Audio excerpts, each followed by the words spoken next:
Bismillahirrahmanirrahim. Assalamualaikum warahmatullahi wabarakatuh. Alhamdulillah, wassalatu wassalamu ala rasulillah, mabadu.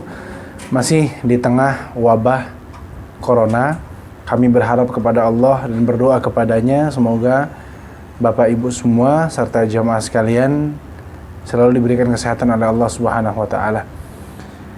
Dalam menjaga kesehatan, tentu ada petunjuk-petunjuk dari Nabi Muhammad SAW yang sudah masyhur kita kenal. Hanya saja di antara beberapa dari kita ya belum mengetahui bagaimana cara mengkonsumsinya. Maka dalam beberapa video ke depan kita akan membahas anjuran-anjuran Nabi Muhammad SAW yang kami sediakan di Al-Kausar Store. Yang pertama adalah madu. Ini ya, madu yang kami sediakan adalah madu Ashifa. Tentunya insya Allah sudah jelas ya kualitasnya dan terpercaya. Kita nggak racik madu sendiri karena saya sendiri bukan orang pengrajin madu, orang yang paham tentang madu. Tapi yang saya tahu madu adalah penyembuh ya, madu adalah syifa, jadi penyembuh ya. Bukti yang pertama ya, anjuran Nabi Muhammad SAW adalah kepada salah seorang sahabat yang saudaranya perutnya sakit melilit. Datang kepada Nabi Muhammad SAW, kemudian Nabi menyuruh kasih madu.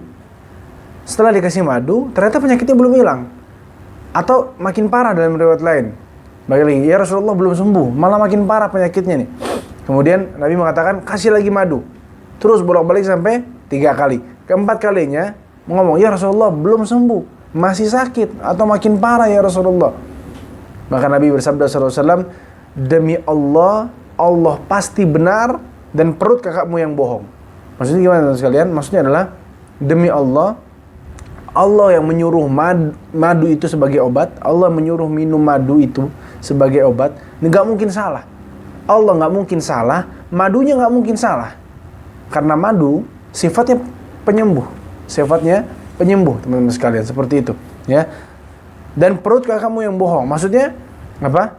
Ya tunggu sebentar, karena tiap pengobatan itu ada dosis, seperti itu, teman-teman. Jadi perlu kadar waktu untuk bereaksi terhadap tubuh, seperti itu ya.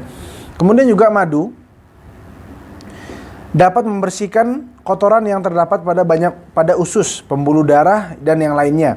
Dapat menetralisir kelembaban tubuh baik dengan cara dikonsumsi atau dioleskan. Nah, ini teman-teman perlu tahu, ini buku yang kita pakai adalah buku Tibun Nabawi Ibnu Qayyim rahimahullah ya. Seperti ini ya, ini cetakan dari Geria Ilmu. Sangat baik sekali insyaallah ya, bisa dibeli di toko-toko buku. Kemudian juga khasiat yang lain adalah ya, madu bisa kalau dioleskan ke kepala bisa menghilangkan ketombe dan kutu. Masya Allah ya. Madu bisa dioleskan ke kepala dan menghilangkan kutu dan ketombe. Jadi shampoo anti ketombe dan lain-lain, madu solusinya. Tapi ini perlu cara dari ahlinya. Kalau ada ahli rambut, ahli kepala, belajar tentang madu, diteliti berapa kadar yang cukup, berapa banyak makainya segala macam, maka ini baru bisa jadi fatwa. Kalau madu dituangkan ke tangan, segenggam tangan, dioleskan ke kepala, tentu cuman lengket yang kita dapat, kayak gitu kan. Maka ini perlu ilmu, untuk menerapkan ini perlu ilmu teman-teman sekalian. Tapi bisa ya. Bagaimana caranya, ini perlu diteliti lebih lanjut kepada para ahlinya. Kemudian juga madu bisa jadi makanan, madu bisa jadi obat-obatan, dan madu juga bisa menjadi minuman berenergi bila dicampur dengan air sejenis. Nah, kemudian bagaimana sih Nabi Muhammad SAW biasa minum konsumsi madu?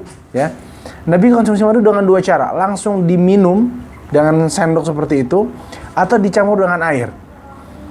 Nabi biasa minum madu dengan dicampur air untuk membersihkan air liur. Nah, ini juga penting sekalian. Air liur yang di mulut kita ini ya perlu dibersihkan agar nggak keluar bau mulut yang tidak sedap. Dengan cara gimana? Ambil madu 1 sendok, taruh di air yang hangat ya, diaduk ya sampai merata, diminum. Ya mungkin agak semi dikumur-kumur ya. Intinya untuk menghilangkan air liur yang ada di rongga mulut. Juga ada hadis yang mengatakan, barang siapa meminum 3 sendok madu dalam 3 pagi setiap bulan, maka dia tidak akan terkena penyakit berat. Siapa yang bicara ini? Nabi Muhammad SAW, ya, Nabi Muhammad SAW menyuruh kita meminum 3 sendok madu setiap 3 sendok madu dalam 3 pagi. Jadi sehari satu sendok pagi-pagi, 1 hari sendok pagi. Selama sebulan 3 aja minum, terhindar dari penyakit yang berat. Masya Allah, ya. Maka ini luar biasa sekalian. Hadis dari Nabi Muhammad SAW, ya. Tambahan dari Ibnu Qayyim rahimahullah, catatan kepada para pegiat herbal dan orang yang senang kepada Tibun Nabawi. Kata Ibnu Qayyim rahimahullah, obat harus dikonsumsi dengan dosis dan kuantitas yang tepat. Ya, jadi kalau nggak tepat dosisnya, kalau kurang maka kurang khasiat, kalau lebih malah timbul masalah yang baru. Contoh nanti akan kita juga bahas habatus saudah. Ya, habatus saudah itu orang banyak nggak ngerti, orang dimakan-makan aja. Ya, maka sehingga menimbulkan penyakit ma dan lain-lain seperti itu, ya. Maka ini perlu dosis. Nah, terakhir sebelum kita tutup mengenai madu ini, nanti kita akan praktekkan bagaimana cara minum madunya itu, ya. Kata Ibnu Qayyim rahimahullah, kedokteran Nabi bersifat pasti dan absolut serta bernilai kedokteran ilahiyah, berasal dari wahyu, dari lentera kenabian serta kesempurnaan intelijensi dari Allah Azza wa Jalla, bukan dari siapa-siapa, ya. Sementara kedokteran lain kebanyakan bersifat diagnosis, perkiraan dan eksperimen belaka. Maka teman sekalian, yang sifatnya pasti sembuh, pasti menyembuhkan adalah Tibun Nabawi, karena wahyu dari Allah, petunjuk dari Allah Subhanahu wa taala. Tapi kesembuhan mutlak hanya di tangan Allah Subhanahu wa taala. Seperti itu. Nah, kalau dokter pada medis, dia sifatnya penelitian, diagnosa, ya, seperti itu. Tapi jangan dibenturkan. Jangan menganggap Tibun Nabawi yang paling benar, ini semuanya salah, buatan kafir, pasti menyesatkan dan lain-lain. Enggak, teman sekalian. Tadi dikatakan, madu bisa menghilangkan ketombe dan kutu di kepala. Gimana caranya? Perlu penelitian. Diteliti ke binatang dulu, kemudian ke A, B, C, D segala macam diteliti. Dosisnya semana sih? Terus efek sampingnya apa? Ada nggak efek sampingnya? Begini, begitu segala macam. Perlu penelitian. Penelitian ini lama, teman sekalian, lama. Jadi, sesungguhnya Tibun Nabawi itu sama kedokteran medis bisa berjalan beriringan. Jangan seorang sudah berhenti jadi dokter medis kemudian mengatakan, saya udah nggak mau lagi dokter. Dokter itu dikit-dikit obat segala macam. Ini nggak boleh seperti itu, ya. Karena dokter juga biar bagaimanapun banyak yang baik, sehingga tidak baik dikatakan semua dokter tuh mata duitan, dikit-dikit obat, kerjasama sama ini dan itu. Allah alam, ya. Kemudian sekalian, jadi bisa berjalan beriringan. Obat yang sifatnya menyembuhkan ada di Tibun Nabawi. Sifatnya pasti menyembuhkan di Tibun Nabawi. Nah, berapa kadarnya, berapa lama minumnya, berapa banyak dosisnya, ini perlu penelitian. Ini yang neliti adalah ahli medis, gitu loh. Jadi nggak usah dibenturkan, tapi dijalankan seiringan. Sumbernya dari sini, sumber obatnya dari Tibun Nabawi, dosisnya, kadarnya, jumlah yang diminum, ini dari medis kedokteran. Untuk dia meneliti seperti itu. Ya, jadi sekalian, madu adalah sifatnya menyembuhkan, dan Nabi sudah mengatakan kalau memang perutnya sembelit maka minumkan madu bahkan sampai 3 sendok. Dan Nabi juga mengatakan siapa yang minum 3 sendok madu dalam 3 hari pada setiap bulan maka terhindar dari penyakit yang berat. Baik, kita contohkan teman sekalian, ini madu, ya.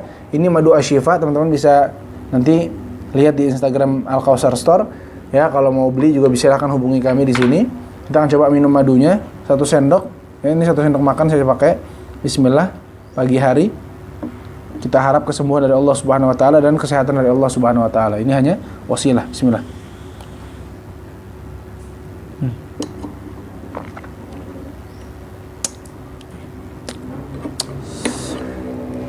Masya Allah. Jadi, teman-teman sekalian, insya Allah begitu, ya. Mudah-mudahan Allah berikan kita kesehatan. Jangan mengkonsumsi apa yang utusannya, rasulnya, nabinya berikan informasi kepada kita. Wallahu a'lam bishawab. Subhanakallahumma wa bihamdika asyhadu an la ilaha illa anta astaghfiruka wa atubu ilaik. Assalamualaikum warahmatullahi wabarakatuh.